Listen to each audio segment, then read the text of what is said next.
The crowd cheered as Jimmy Kimmel walked on stage, cards in hand and smirk loaded. His monologue tore into everything from presidential gaffes to right-wing talking points, each line feeding the audience's anticipation for his next guest.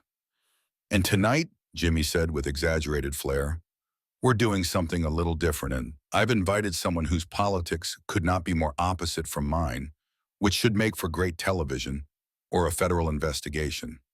Please welcome Pam Bondi. A few claps, a few groans, mostly tension. Pam walked out with quiet confidence, dressed in a sharp emerald green blazer, smiling graciously at the audience but not pandering. She shook Kimmel's hand firmly, sat down and folded her hands in her lap like she was back in a courtroom, fully in control. Jimmy raised his eyebrows. "Well, I've got to say," he began, "you're braver than I thought. Sitting in this chair usually means agreeing with most of what I say. You're here, and I know you don't." Pam smiled. "I didn't come to agree. I came to talk. That's still allowed, right?" Polite laughter. Kimmel smiled too, a little tighter. "All right, let's start simple. You've defended Trump, spoken at the RNC, and called out the media more times than I've had tequila shots, which, trust me, is saying something. What drives you? Is it love of country or just love of conflict?" She responded without hesitation.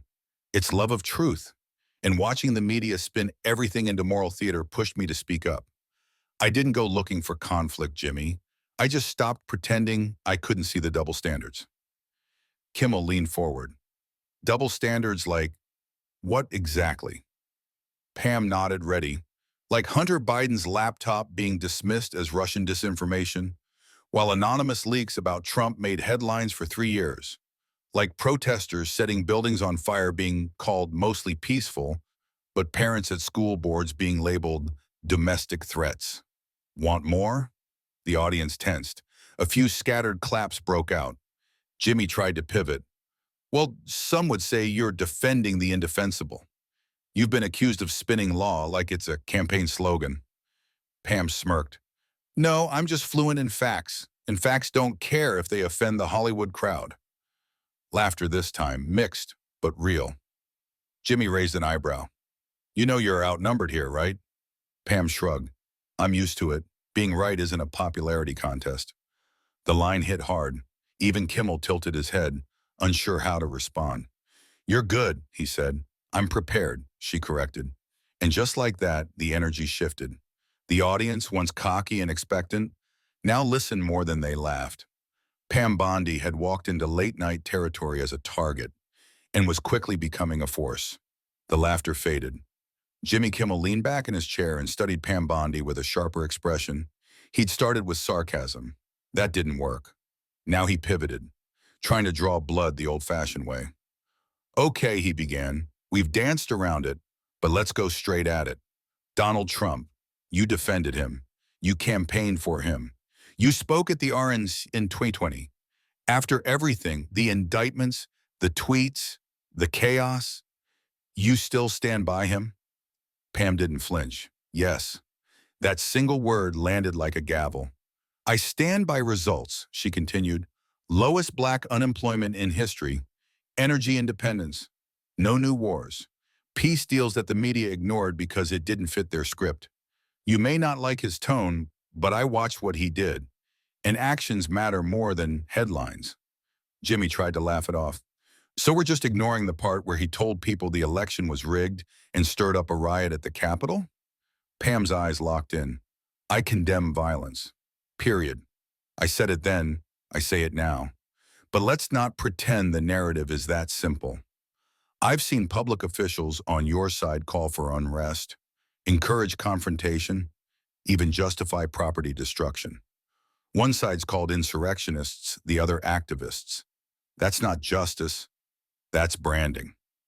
A quiet murmur moved through the audience. Jimmy crossed his arms. "You make it sound like this is about PR." She smiled. "Because it is. In modern politics, perception is manufactured. In your industry, it runs the factory." That earned a round of hesitant applause, and Kimmel looked genuinely caught off guard. He regrouped.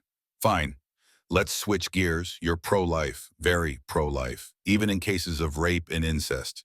How do you justify that? Pam didn't raise her voice. She didn't blink. I believe every life matters, even the ones conceived in violence. I also believe the government should support those women with real resources, not just slogans. But let's be clear, Jimmy.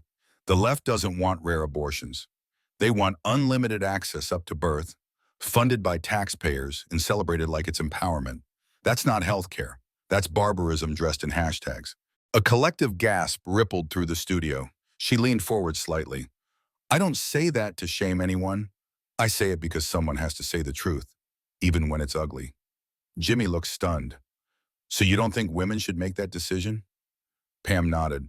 I think women deserve the truth before they make it. And that includes seeing the life inside them. Not being told it's just tissue. Silence now. Even the band was quiet. Jimmy swallowed hard. You know, you make this really hard to joke about. She smiled. Maybe because some things aren't a joke. A slow clap began, from a man in the second row, then another, then more. Kimmel's audience, used to punchlines and applause signs, was now reacting to something else. Conviction. Jimmy glanced at the cameras. This is not going how I planned. Pam tilted her head. That's because you expected me to play defense. But I didn't come here to survive, Jimmy. I came here to speak. And I haven't even raised my voice. And she hadn't. No yelling, no snark, just pure composure. Jimmy rubbed his face and laughed awkwardly. Okay, I'm calling for a break before you hijack the whole show. The crowd laughed, but this time it was with Pam, not at her. As the final credits rolled, Jimmy Kimmel offered his trademark wave to the audience. But something was off. His usual glib charm had thinned. The applause was still there, but it wasn't for him. Pam Bondi rose from her seat with that same quiet composure she'd maintained throughout the entire interview.